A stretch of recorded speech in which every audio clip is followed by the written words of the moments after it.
Adventures in Consciousness, An Introduction to Aspect Psychology by Jane Roberts. And of course, she's the author of Seth Speaks. And this is the appendix number 4. And it's her comments on altered states. And it's just a few pages, but I've been reading it and I like it, so I decided to read it here on YouTube. I consider the state of creative consciousness or high inspiration as normal for me, and therefore not as an altered condition. It's always been the basis for my poetry, for example, and probably includes a particular way of looking at the world. During such periods, I'm in an accelerated mood, lost in whatever idea I have, intellect and intuitions working together full blast. I'm caught up and nothing else matters. In all of this, my I enjoys itself as itself. Sometimes I feel the idea of a poem is after me, and I allow myself to be found, mentally feeling cagey and triumphant as a fox who catches a prey lying low. Other times, I feel as if I'm on a great chase with the idea like some divine animal galloping ahead of me in the mental distance, and I'll never catch up, but I swear I will. Or perhaps the strange creature will stop just long enough for me to grab a hold, invite me to ride it if I dare, and off we go. I guess I consider this art fun, sport, religion, and truth-seeking all at once.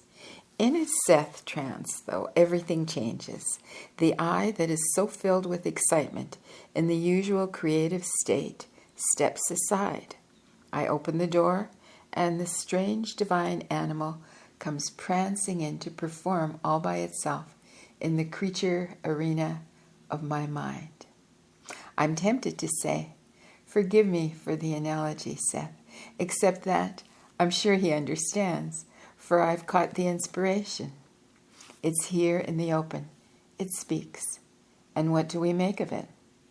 But thinking of Seth in this odd fashion, as some kind of exotic species, as a divine animal, opens up ideas that are invisible if you consider him as a spirit.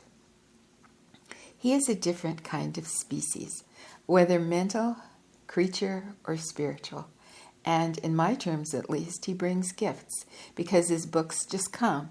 They are just here with him, and they come from wherever he is, as apart from where I am, or consider myself to be, though I am necessary. I'm the one and the only one who can milk this odd divine animal. In that respect, I feel the product in Seth's, not mine, though I am an indispensable intermediary. In that regard, he needs me as much as I need him. Seth and I merge in sessions, I think.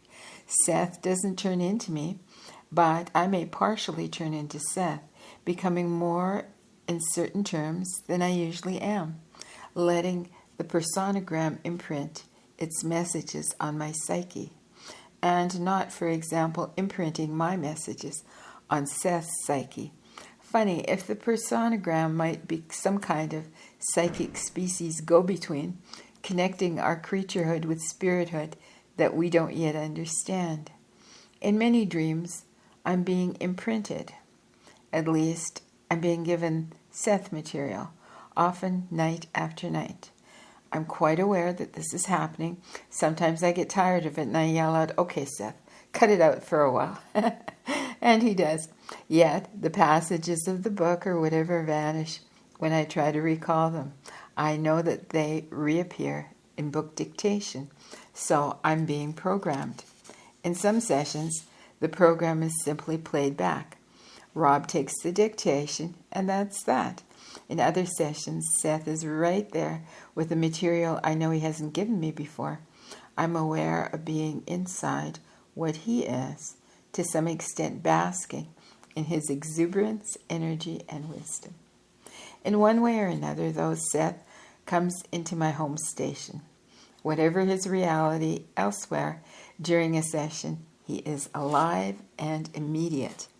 With Seth, too, everything changes. Then I feel as if I leave my body to travel to some lonely frontier of consciousness, waiting for signals or messages that I can barely decipher. A peaceful enough place, but not a warm, human, emotional environment. More like a waiting area between worlds. I feel as if I journey upward. This could be a symbolic interpretation, though, since I doubt that such directions have any meaning in far as states of consciousness are concerned. I'm not as sure of myself here, and a few times I felt as if caught in an elevator between floors of reality. I wasn't frightened, only uncomfortable. From where I was, I couldn't get my body working or go further ahead on my journey, so I just waited. Each time Seth came along and helped me back. I'm not sure how. I didn't see him or anything. He just animated my body and spoke, and that brought me back. The immediately previous material described my natural states of altered consciousness. I say natural, since each happened spontaneously without being induced, and none of the states themselves involve strain. I believe that each person has his or her own states, all merged into normal consciousness, each representing an aspect of the source self and operating as components of the focused personality, adding to it their own characteristics and abilities. I don't see any particular need for others to speak for their own Seth or to isolate the aspects in the same way that I am doing. I do think, however, that our personal talents and natural leanings can give excellent clues as to the nature of aspects, and that an understanding of them can help us balance the components of personality in a more effective way. Certainly, though, when the aspects are isolated, they cast brilliant light on the dynamics of the psyche as expresses itself through the focused personality. I've only begun to explore those avenues. I also believe that the aspects are responsible for the birth of civilizations, as though revelations of various kinds, their knowledge, let me start the sentence over again. I also remember that the aspects are responsible for the birth of civilizations, as through revelations of various kinds, their knowledge is transmitted to the conscious mind. I believe, therefore, that the aspects serve as built-in impetuses to civilized behavior, providing basic knowledge of mathematical, scientific, and mystical nature that can be translated in any of numberless ways to form any number of cultural systems. These would vary according to the reality system in which the focused personality found itself. Any system may be more or less sophisticated than ours from our viewpoint. I'm not saying that a child left alone in the forest is going to develop his or her own mathematical, mystical, or scientific system. I'm saying that a group of human beings, starting from scratch, would, and has, and will. I see these aspects with their revelatory information as natural psychic components of personality, as valid as the cells are, with their built-in impetus to physical growth. The aspects provide the inner psychic trust, the blueprints for cultural growth, and the means to achieve it. As such, a study of aspects can tell us much about our past as a species in historical terms, and provide hints as to the further development of our consciousness as well. Despite their general applications, though, the aspects are each unique and not just stereotyped psychic patterns out of which individuality is formed. And that concludes this section of the book, and I hope you enjoyed this.